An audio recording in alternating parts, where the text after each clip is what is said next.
Hi friends, welcome to Charan's home kitchen. இன்னைக்கு நம்ம பார்க்க போகிற டிஷ் என்னன்னா முட்டை குழம்பு. வாங்க ரெசிபிக்குள்ளே போகலாம். ஒரு ஜாரில் வெங்காயம் கட் பண்ணி வச்சிருக்கேன், அதை சேர்த்துக்கோங்க. பிரிஞ்சி இலை, பட்டை, சோம்பு, கிராம்பு, ஒரு ஸ்டார், வாசனை பொருட்களை சேர்த்துக்கோங்க. இது எல்லாம் சேர்த்துக்கோங்க. உங்ககிட்ட முந்திரி இருந்தால் அதுவும் சேர்த்து அரைச்சிக்கோங்க. குழம்பு இன்னும் நல்லா டேஸ்ட்டாக வரும். இது வரைக்கும் அரைச்சி நல்லா பேஸ்ட் மாதிரி எடுத்துக்கிட்டேன். ஒரு பேனில் தேவையான அளவு எண்ணெய் ஊற்றிக்கோங்க. எண்ணெய் சூடானதும் அதில் ஒரு பிரிஞ்சி இலை, ஒரு ஸ்டார், வாசனை பொருட்களை சேர்த்துக்கோங்க. நம்ம அரைச்சி வச்சிருக்க அந்த பேஸ்ட் சேர்த்துக்கோங்க. இது நல்லா கலருங்க. எண்ணெயும் அந்த மசாலாவும் தனித்தனியா பிரிஞ்சு வர அளவுக்கு நம்ம இதை மிக்ஸ் பண்ணணும். ஒரு ஜார்ல ஒரு 2 தக்காளி அரைச்சு பேஸ்ட் பண்ணி எடுத்துக்கலாம். இந்த மிக்ஸ் நல்லா வதங்கினதுக்கு அப்புறம் இஞ்சி பூண்டு பேஸ்ட் ஆட் பண்ணிக்கோங்க.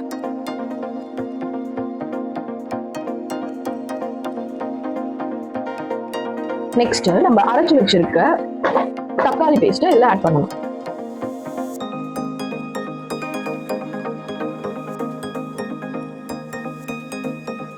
ஸ்மெல் போற அளவுக்கு நல்லா வதக்கிக்கோங்க. கரம் மசாலா ஒரு 1/4 டீஸ்பூன் சேர்த்துக்கோங்க. தனியாத்தூள் ஒரு டேபிள் ஸ்பூன் சேர்த்துக்கோங்க.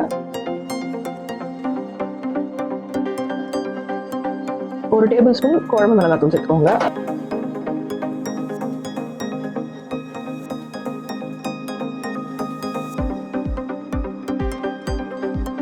லைட்டா மஞ்சள் ஆட் பண்ணிக்கோங்க.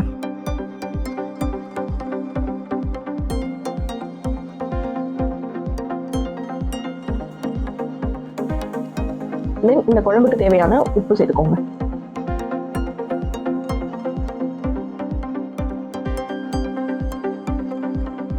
இதை நல்லா மிக்ஸ் பண்ணிக்கோங்க. இந்த மசாலாவோட பச்சை ஸ்மெல் போற அளவுக்கு மிக்ஸ் பண்ணிக்கோங்க.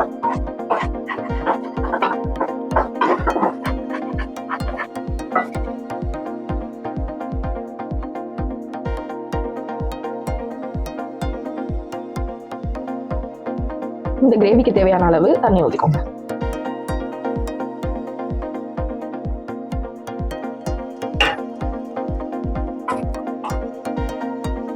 நான் 2 டம்ளர் தண்ணி ஊற்றிருக்கேன். இது ஒரு கொதி வரட்டும், அது வரைக்கும் வெயிட் பண்ணலாம்.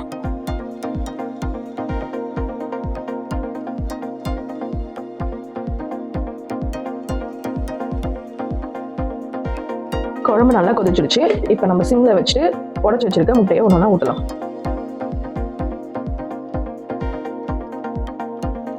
நான் ஒரு 4 முட்டை எடுத்துருக்கேன். உங்களுக்கு எத்தனை முட்டை வேணுமோ அத்தனை முட்டை போட்டுக்கோங்க.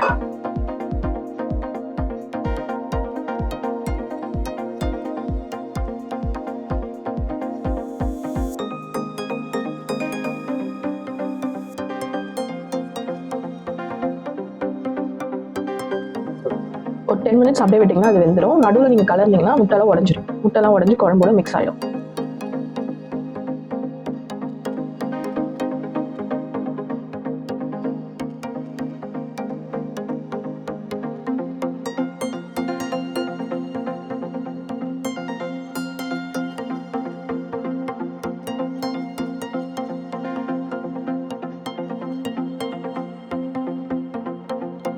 லாஸ்டா ஸ்டவ் ஆஃப் பண்ணிட்டு ஃபைனலாக நீங்கள் கொத்தமல்லி போடுறதுக்கு முன்னாடி உப்பு இருக்கான்னு டேஸ்ட் பண்ணி பார்த்துக்கோங்க. உப்பு இல்லைன்னா தேவையான அளவு உப்பு சேர்த்துக்கோங்க.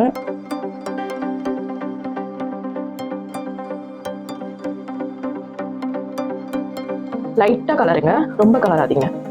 இப்போ பாருங்க, நம்ம போட்ட முட்டை எல்லாம் தனித்தனியாக வந்திருக்கு.